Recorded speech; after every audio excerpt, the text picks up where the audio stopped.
Good morning, good afternoon, good evening to you. Welcome to the Full 100. Today is Wednesday the 9th of September and it's the second edition of the week. Guys, last time I spoke to you guys on Monday, I did tell you the COVID situation in the UK is taking a different turn.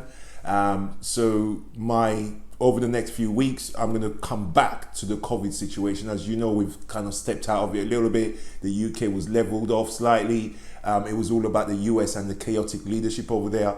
Now that Europe seems to be having a second wave, the UK seems to be having a second wave, guys, the Full 100 will definitely keep you guys posted on what's going on. So guys, without further ado, let's get to it. I want to start, guys, with the information that's just come out today. Some of you might have heard, but the UK is changing the gathering restrictions as of Monday next week. So it's gone from 50, a maximum of 50, and it's now going to be a maximum of 6. That's a drastic change, guys, to where we've been in the last, we've gone from 30 gathering to 50 and now down to just 6. Serious issues going on in the UK, guys. Also, Bolton has just been put on lockdown. Leicester's still on lockdown, a bit going to be eased off a little bit coming up.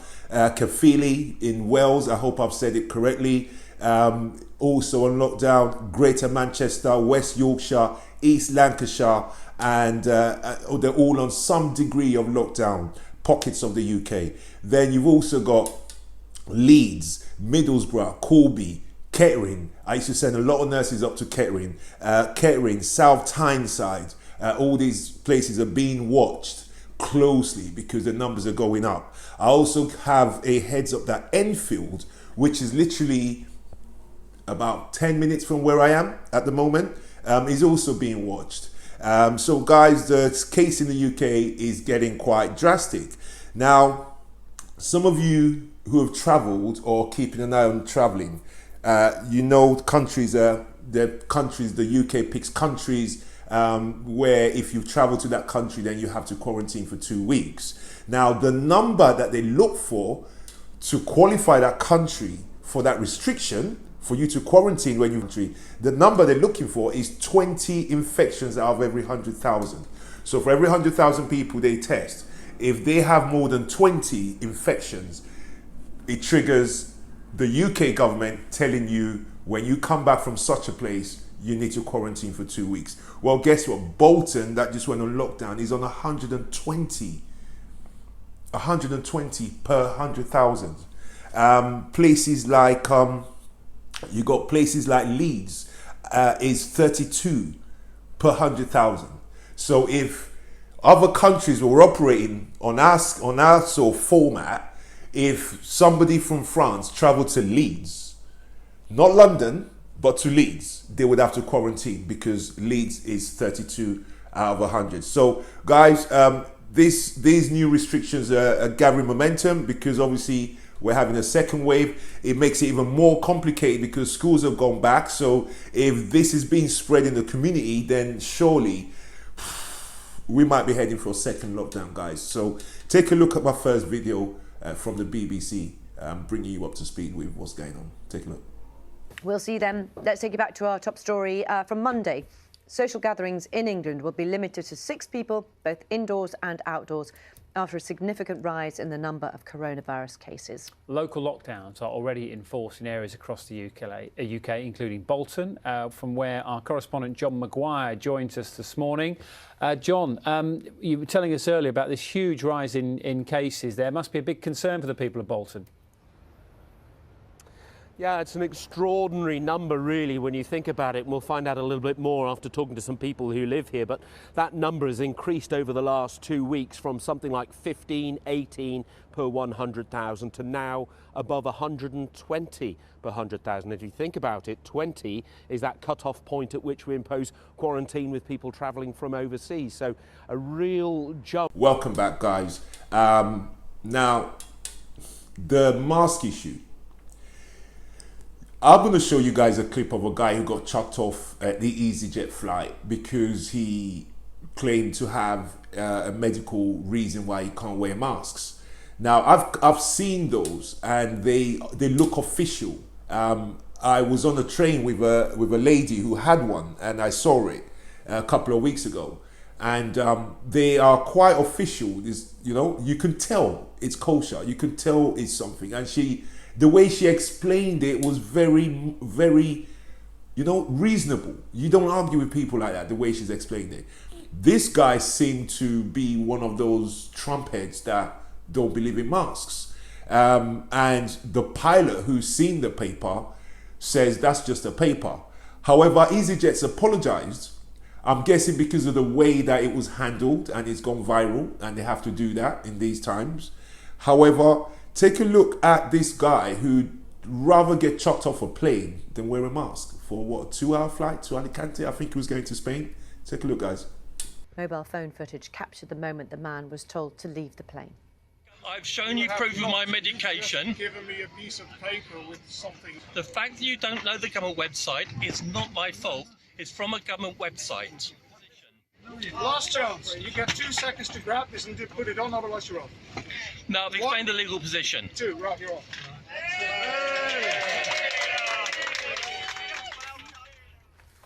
Okay, don't know the details of all of what's happening there, but I'm sure we will uncover that in the days to come. Guys, we all know there are going to be Muppets who would try and exploit that loophole. It's a loophole for people like them, but it's a genuine situation for those who wearing masks might restrict their breathing, for example, genuine medical conditions. The reason I'm showing that video is for those of you who are thinking like that, okay? It's not worth it. Just, if you've got a genuine medical condition, go to the website and print the stuff out. Guys, I want to scoot over to vaccines now. I haven't updated you for a while on vaccines. The breaking news today on vaccines, guys, I really have to speak to you guys about it. You know, AstraZeneca, Moderna, let me start with Moderna. Moderna is scrambling for people from the black and brown communities to take part in testing. Now, I hear many of you are going to watch this and go, who wants to test? I'm not going to take the vaccine, so what? But at the end of the day, guys, look, if we really put everything aside, yeah, for 1 second, we know you don't like the vaccine, we know you don't believe in it. Let's just pull that aside for a second, yeah? And let's just look at this. You're testing a car. You want to test the car with a female and a male of different sizes. You want to test a seat with all different types of shapes, right? When you're making, I don't know, whatever it is that you're trying to, you want a wide range of people to test it, because there are black people that are going to take this. There are people who believe in it, and they will take it if it's the right one for them, like myself. So what Moderna's finding is, just like organ donating, just like all these things, voting, we just seem to not participate in anything. And it costs us a ton, always. Not participating, there is no advantage. It's only a lose-lose situation. So Moderna are scrambling for people of color to take part in their trials. Now, if they don't try it out on people of color and they then put it out, and then someone of color takes it, it might be a case that 1 in every 10 suffers some side effects. They need to know this before it goes out. So let's put aside all of that stuff and please just focus on what it is that I'm saying. That as a community, really, we need to start taking part in donating organs. We need to start taking part in bone marrow donations. We need to start taking part in trials, just so that our communities are protected enough, just like the white community, because this is, the white people are cool, they're great, you know, it's being trialed on them, but there's not enough of us that is being trialed on. So guys, take a look at the problems. The next clip I want to show you basically is Moderna's story and the problems they're having in recruiting people for the trials. Now they're in America, of course. Americans watch this, I know for a fact. So I'm appealing to those of you who watch this in America to get on your social medias, push it out, let people volunteer for trials. You might think, why am I going to volunteer when it's not safe yet? Well, it can only be safe. That's the catch-22 situation. It can only be safe for us if they trialed enough of us. It's just as simple as that. Take a look, guys. The United States says it has increased its enrollment of Black, Latino, and Native American volunteers, but it is still not even close, they say, to the levels they need. Their participation is critical because, as you know, people of color are disproportionately impacted by COVID-19. President Trump is promising a vaccine by the end of the year, or maybe even sooner, he says, perhaps before the election. But that is something Democratic Vice Presidential nominee Kamala Harris tells CNN she would not trust at face value. I would not trust Donald Trump, and it would have to be a credible source of information that talks about the efficacy and the reliability of whatever he's talking about. I will not take his word for it. With me now. Welcome back, guys. Now, if you want to know why I'm saying what I'm saying, if you want to know why we should be encouraging those who believe in it, not those who don't. I'm not asking those who say, I'm not going to touch the vaccine, to go and involve the trial. Of course not. But there are millions of us who believe in it and who believe in the correct one, who are watching it, watching the progress, and would decide on the proper one that's safe. To determine that, we need more of us in the trial. Now, if you want to know why it's important, this next video will tell you why. AstraZeneca in the UK, their trials in the UK was suspended yesterday because one person got sick. Just one person. But that's what trials are about. That's what trials are about. The person's not dead, they just had a side effect. So they've stopped it, they're looking at it, find out what it is. Is it that guy in particular? Does this happen to more people? This is what trialing is about. That trial period, you're trying a range of people, old, young, babies, black, white, pink, purple, trying everybody. And if you pick out a problem, you pick it out, you sort it out, you modify it. And then by the time you finish the process, you have a proper, tested, foolproof, working vaccine. So take a look at why it's important. The trials are important, and why it's important that every type of human is tested for this, because this is worldwide and it's hitting every demographic, every age group, every color, especially those of my color. So take a look at AstraZeneca's story on their trials. Everyone wants to know what's going on. When's there going to be a vaccine? AstraZeneca is pausing their vaccine trials globally after an unexplained illness in one of their UK patients. How concerning is this? I don't think it's concerning at all. I think that's due diligence. That's what you want to hear.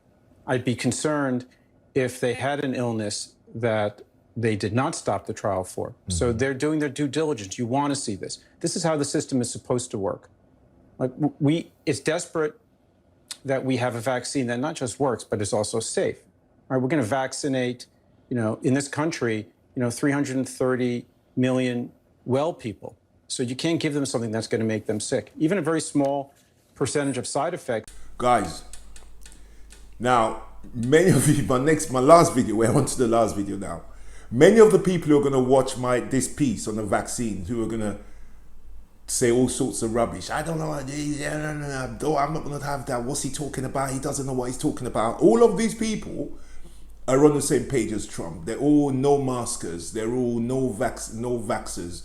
They're all hoaxers. This is a hoax. They're all the same.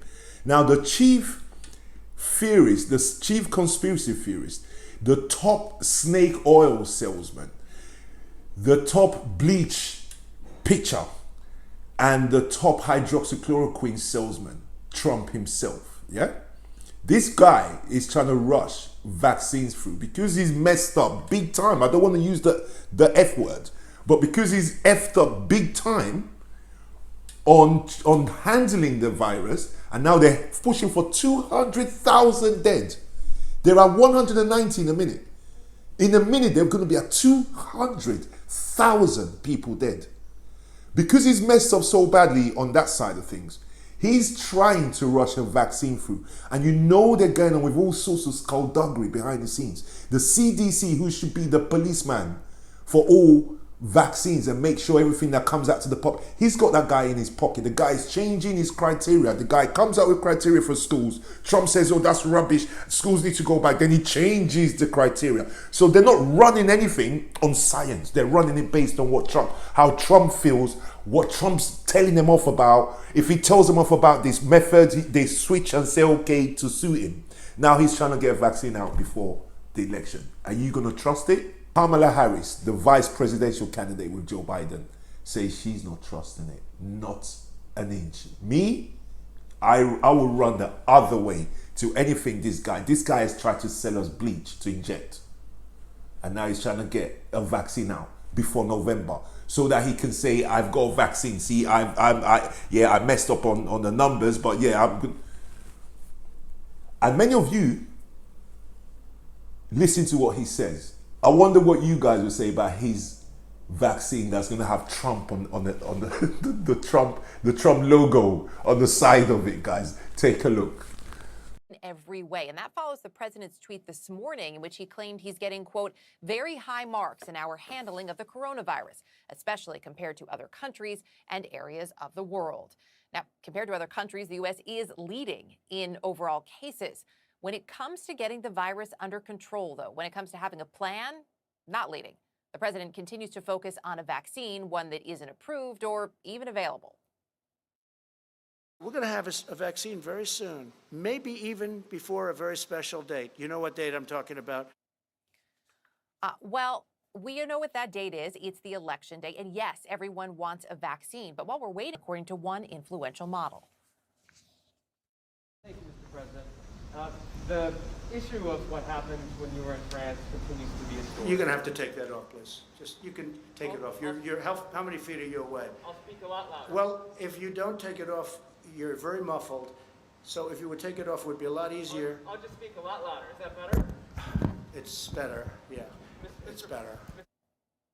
The president, as you see there, trying really hard to get Jeff Mason to take off his mask. I'm going to speak with him in just a moment. Moments later, though, the president was praising another journalist for not wearing a mask. Just based on some of your recent tweets, sir, do you... You sound so clear, as opposed to everybody else where they refuse. Jeff Mason, Reuters White House correspondent, is out. Welcome back, guys. High marks. They're getting high marks. That's how deluded this guy is. Okay, guys, look, stay tuned to my channel. I'm gonna keep you guys posted. No one's forcing anyone to take any vaccines, but if I can help keep your ears and your eyes open on vaccines, then I'm gonna help. All right, guys. So we've come to the end of today's show. I hope it's been informative. Make the best decisions for your families. It looks like we're on a second wave now. So guys, don't trust anybody who is pushing a vaccine for personal agendas, whether it's for electioneering, campaigning, or whatever the reason might be. The only reason to bring out the vaccine should be to save lives. So guys, take care, enjoy the rest of the evening, and I'll see you guys soon. Take care. Bye-bye.